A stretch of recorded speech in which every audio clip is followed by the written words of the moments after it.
I have been seeing a lot of articles and questions on the future prospects of dividend ETFs in a recession, and one ETF in particular is gaining a lot of attention, and that is SCHD, which is the Schwab US Dividend Equity ETF. Right now, we are seeing a major shift taking place, and specific stock selection criteria of dividend ETFs like SCHD will likely be the winners if current economic trends persist. So let's get to the main question. Is SCHD a good ETF for a recession? Given that the ETF has not been through a recession other than the 2020 pandemic, the only way we can get an understanding of its abilities is by looking at its stock selection criteria. SCHD uses 5 key rules in its selection process, and I think that understanding this will help us determine why this ETF could be a great choice in today's economic environment. Now, before we continue, I wanted to let you guys know that I just released a free dividend ETF cheat sheet that breaks down the 7 key metrics every smart investor should know, plus my #1 way to spot a dividend trap. You can grab your free cheat sheet by clicking the link in the description or comment section below. It starts by screening companies with 10 consecutive years of dividend payments. Now, remember that these companies must have provided dividends without any cuts. Then the ETF screens companies with 5 consecutive years of dividend growth. And this rule is extremely common amongst all dividend ETFs. One of my other favorite ETFs, DGRO, uses this as well. Dividend growth is one of the most important aspects of finding valuable and high-quality dividend investments. But most importantly, it is a hedging characteristic that is very favorable in a potential recession. Here's why. Looking at dividend growth in a general view, it is very favorable because it provides income growth, helping to offset inflation and increase their purchasing power over time. Dividend growth is also a key financial health indicator. Companies that consistently increase their dividends often demonstrate strong financial health, stable earnings, and effective management, which signals a reliable investment. And this is especially important in a recession. And investors will seek out this characteristic during times of uncertainty. That will give SCHD a boost in assets under management and price performance. SCHD is amongst the very few ETFs that have been able to provide a growing dividend since it was first established. When you look at its dividend growth chart, you see a consistent and steady rise. And this is a characteristic that many investors will likely seek when recession fears get stronger. Now, for its next steps, SCHD uses free cash flow to total debt ratio as well as return on equity. Free cash flow to total debt ratio is a fantastic screener, and I think that more dividend ETFs should embody this characteristic. It's also very simple to understand. Free cash flow is the cash generated by a company after accounting for all of their capital expenditures, which can be used to pay down debt, pay dividends, or reinvest in the business. And free cash flow is by far one of my favorite stock picking criteria. Now, total debt simply includes all of the company's short-term and long-term debt obligations. This criteria is especially important to consider in a potential recession. You see, in a recession, consumers typically spend less money, which impacts company revenue. As a result, free cash flow tends to take a hit. And if a company has too much debt relative to free cash flow in a recession, they may be forced to use cost-cutting tactics like cutting their dividends. And we all know what happened to Intel, which was an absolute disaster. But a strong free cash flow to total debt ratio indicates that a company has enough cash flow to cover its debt obligations, which reduces the risk of default or financial distress. And during times of uncertainty, investors will also seek this characteristic. Now, return on equity is also a crucial aspect of finding favorable stocks in a recession. Return on equity shows how effectively a company is using its shareholders' equity to generate profit. And during a recession, high return on equity is very important because it shows that the company is efficiently managing its resources and is still able to generate profit even under challenging economic conditions. And this ties back to free cash flow sustainability. Now, the last criteria is IAD yield, and IAD yield comes into play as a final step when 2 or more constituents in the selection process have the same composite score. And the rule is that the ETF will choose the stock that has the higher dividend yield. So essentially, if all else is equal, the stock with the higher dividend yield will be selected. There are many companies that have very strong dividend growth, return on equity, and very favorable free cash flow,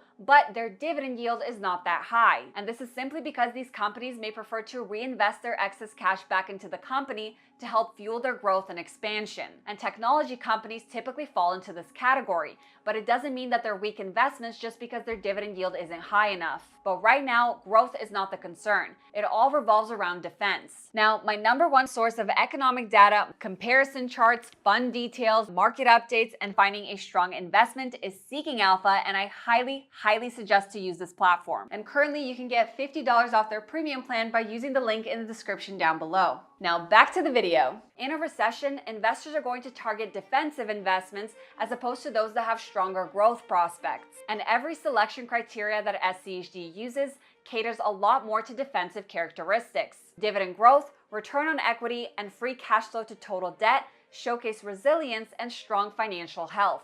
And to be honest, stocks with a higher dividend yield are going to be favorable in a recessionary environment because investors will be seeking dividend income to boost their returns when capital appreciation is not an option. And on average, SCHD's dividend yield is above majority of the other ETFs in its category and is currently sitting at around 3.5%. Now, this isn't groundbreaking dividend income, but it is above average for passive dividend ETFs. Now, I know many investors would ask, well, why invest in an ETF that has a lower dividend yield than most short-term treasuries and short-term bond ETFs? Well, remember that interest rate cuts are coming, and that means that the yields you're getting on CDs, money markets, and short-term bonds are going to fall. Now, we don't know how rapidly the yield on these investments will fall, so that is one thing to look out for.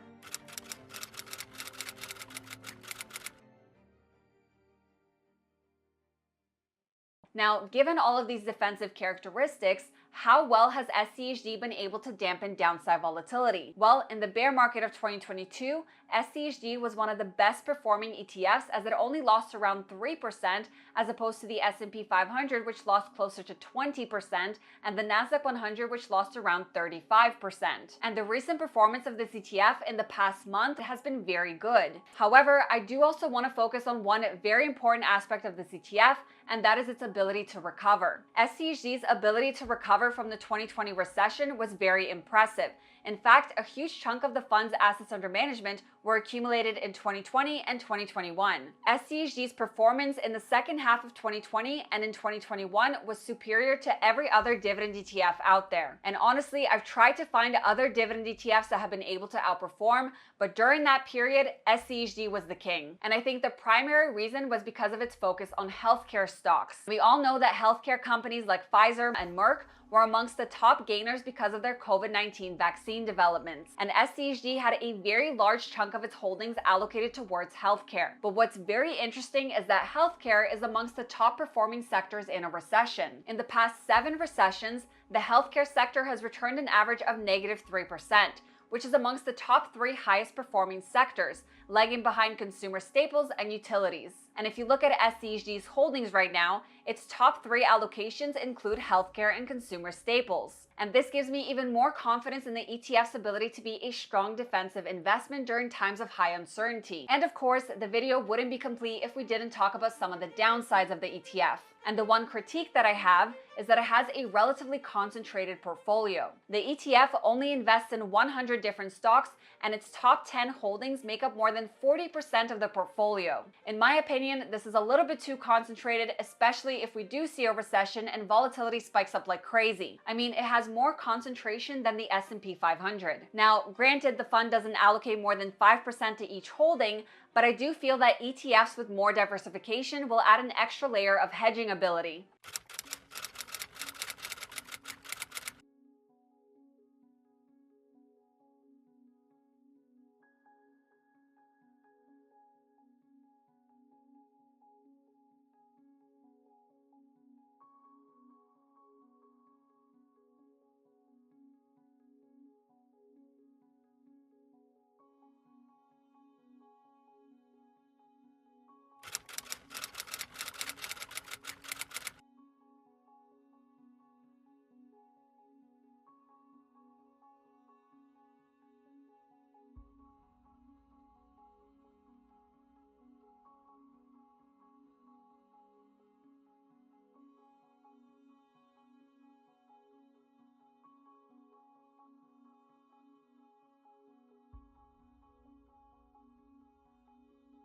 So I do think that SCHD can be a very strong defensive play.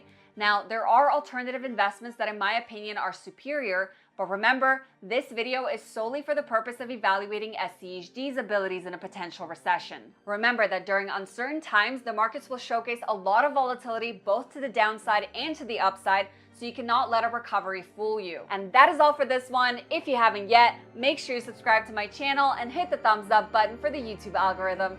Thank you guys so much for watching, and I will see you in my next one. This video is for educational and entertainment purposes only and is not financial, investment, tax, or legal advice. Discussions of ETFs, investing strategies, market updates, or specific funds are general, not tailored to your financial situation, and should not be relied upon for decision making. Investing involves significant risks, including total loss of principal, and past performance does not guarantee future results. I am not a registered financial advisor. My content reflects personal research and publicly available information. I may earn affiliate commissions from mentioned products or links disclosed per FTC guidelines, but these do not influence my opinions. Always consult a licensed financial professional and verify information independently. By watching this, you agree I am not liable for any losses or consequences from your actions. International viewers should consult local regulations.